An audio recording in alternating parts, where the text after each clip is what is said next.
মানে 83 যিটো আন্দোলন হৈছিল সেই আন্দোলনত যিখিনি তাত অসমীয়া মানুহে তাত সেই কৃষিভূমিত মানে কাম কৰি আছিলে সেই মানুহখিনি মানে তাৰপৰা পলাই আহিবলগীয়া হৈছিল আহি পেলাই আমাৰ সামগ্ৰী মানে ইয়াত শিবিৰ পাতি পেলাই আছিলে আৰু তাৰ পিছতে সেই তাৰ যিখিনি মাটি আছিল সেই মাটিখিনি মানে অবৈধ যিবিলাক নাগৰিক আছে সেই নাগৰিকে সেই মাটিখিনি দখল কৰি এতিয়ালৈকে খাই আছে তেওঁলোকে কিন্তু চৰকাৰে কোনো ভূমিকা আজিলৈকে লোৱা নাই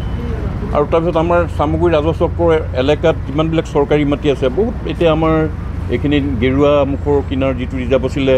বেলগুৰি কছাৰী গাঁৱৰ ওচৰত যিটো ৰিজাৰ্ভ আছিলে জিউমাৰী ফালে যিবিলাক ৰিজাৰ্ভ আছিলে চব অবৈধ নাগৰিকে এতিয়াও দখল কৰি পেলাই খাই আছে তাত বসবাস কৰি আছে কিন্তু সেইখিনিক আচলতে উচ্ছেদ কৰিব লাগে আৰু উচ্ছেদ নকৰাৰ কাৰণে এতিয়া আমাৰ সামগ্ৰী কলেজৰ যিখিনি মাটি আছিল গেৰুৱাটী হাইস্কুলৰ যিখিনি মাটি আছিল সেই মাটিবিলাকতো চব দখল কৰি পেলাই খাই আছে এইখিনি উচ্ছেদ নকৰাৰ কাৰণে আমাৰ যথেষ্ট ক্ষতি হৈছে এতিয়া কি আৰু মানে তেওঁলোকে ল'ৰা ছোৱালী জন্ম দিব তেওঁলোকে মানুহ বঢ়াই বঢ়াই গৈ থাকিব চৰকাৰী মাটি দি থাকিবগৈ নেকি আৰু একে সঁচা কথা কৈছোঁ এই কামটো আজিৰ পৰা 15-20 বছৰ আগত আচলতে কৰিব লাগিছিল আজি হিমন্ত বিশ্বই কৈছে মুখ্যমন্ত্ৰী হিমন্ত বিশ্বই এই কামখিনি কৰাৰ কাৰণে আচলতে আমাৰ ৰাইজৰ ফালৰ পৰা তেখেতক ধন্যবাদ দিব লাগে এই কামখিনি কৰাৰ কাৰণে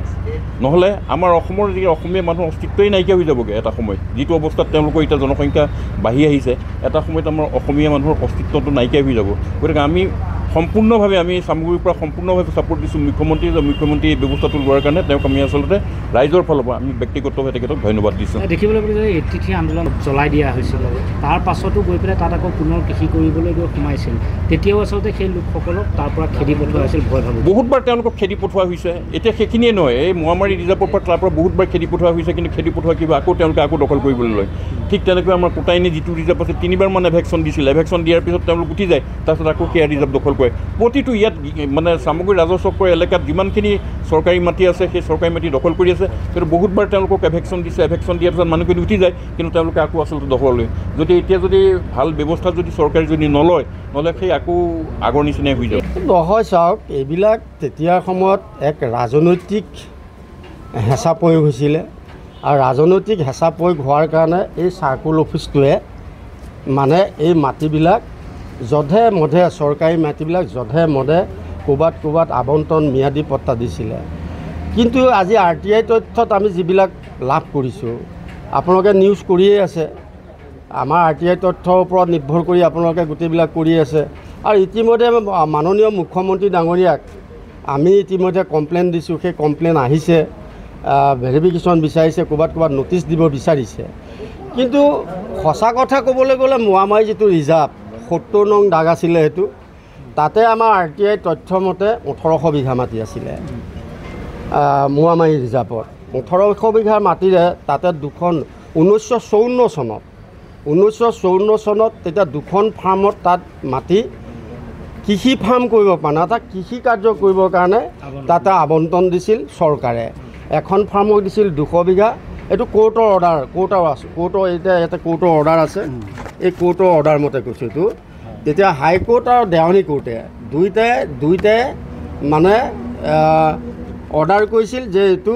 দুইখন ফাৰ্মৰ মাটিখিনি এভেকশ্যন কৰিব লাগে 2011 চনত তেতিয়া তৰুণ গগৈ চৰকাৰ আছিল কংগ্ৰেছ চৰকাৰ থকাৰ সময়ত তেতিয়া এখন আছাম গেজেটেড ওলাইছিলে সেই আছাম গেজেটেডখনত মুখ্যমন্ত্ৰী তৰুণ গগৈ চহী কৰিছিল যে অসমত যিমান ৰিজাৰ্ভ গেজিং ফৰেষ্ট চৰকাৰী খাল বিল আছে এইবিলাক চব এভেকশ্যন হ'ব লাগে সেইটো তৰুণ গগৈৰ দিনতে আছাম গেজেট হৈছিল আৰু সেই গেজেটখনৰ ওপৰত নিৰ্ভৰ কৰি মহামান্য গুৱাহাটী উচ্চ ন্যায়ালয়ে 2012 চনত এই মোৱামাৰী গেজিং ৰিজাৰ্ভৰ যি ফাৰ্মৰ মাটি আছে এই মাটিখিনি এটা মই দেখাই দিছোঁ এইটো আপোনাৰ এভেকশ্যন অৰ্ডাৰ কৰিছিলে এইটো 2012 চনত এভেকশ্যন অৰ্ডাৰ কৰিছিল কিন্তু দুৰ্ভাগ্যবশতঃ সেইখিনি সময়ত এক প্ৰবল ৰাজনৈতিক নেতাৰ হেঁচাত আৰু বহুত গুণ্ডাৰাজৰ হেঁচাত চাৰ্কুল অফিচে সেই মাটিখিনি তেতিয়া এভেকশ্যন নকৰিলে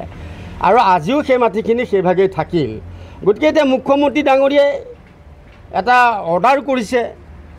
মুখ্যমন্ত্ৰী ডাঙৰীয়া অৰ্ডাৰ এইটো কৈছে কোনটো ওপৰত অৰ্ডাৰ কৰিছে মুখ্যমন্ত্ৰীয়ে অৰ্ডাৰ কৰিছে যে 2011 চনত তৰুণ গগৈ চৰকাৰ নেতৃত্বত যিখন আছাম গেজেটেড হৈছিলে সেই আছাম গেজেটখনৰ ওপৰতে মুখ্যমন্ত্ৰী ডাঙৰীয়া এতিয়া গোটেই অসমৰ ধুবুৰীৰ পৰা শদিয়ালৈ যিমান গেজিং ৰিজাৰ্ভ আছে, যিমান জলাশয় আছে, যিমান খাল বিল চৰকাৰী আছে, সকলোবিলাক উচ্ছেদ কৰা এটা ব্যৱস্থা গ্ৰহণ কৰিছে মুখ্যমন্ত্ৰীয়ে। এইটো মই বিজেপি পক্ষত নকওঁ, মই কংগ্ৰেছৰ পক্ষতো নকওঁ, কাৰণ মই এজন নিৰপেক্ষ নাগৰিক হিচাপে কৈছোঁ। কাৰণ কংগ্ৰেছে কৰি যোৱা যিখন আছাম গেজেট সেইখন বিজেপি চৰকাৰে এটা ইমপ্লিমেণ্ট কৰিছে। প্ৰথম জগৰীয়া কৰিম আমি কংগ্ৰেছক, যে তোমালোকে জধাই মধাই মানুহবিলাকক বুজি নাপায় তোমালোকে আছাম গেজেটেড কিয় কৰি থৈ গৈছিলা, কাৰণ সেই গেজেটখনৰ ওপৰতে নিৰ্ভৰ কৰি এতিয়া বিজেপি চৰকাৰে এভেকশ্যন কৰিছে। এতিয়া কথা হ'ল আমি আজি আমাৰ চাৰ্কল অফিচাৰক আজি আমি দাবী জনাইছোঁ, ডিচিক আমি দাবী জনাইছোঁ যে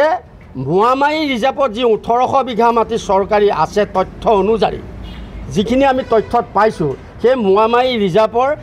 যিমানবিলাক চৰকাৰী মাটি আছে সকলোবিলাক এভেকশ্যন কৰি তাতে যাতে কৃষি বিপ্লৱ হয়,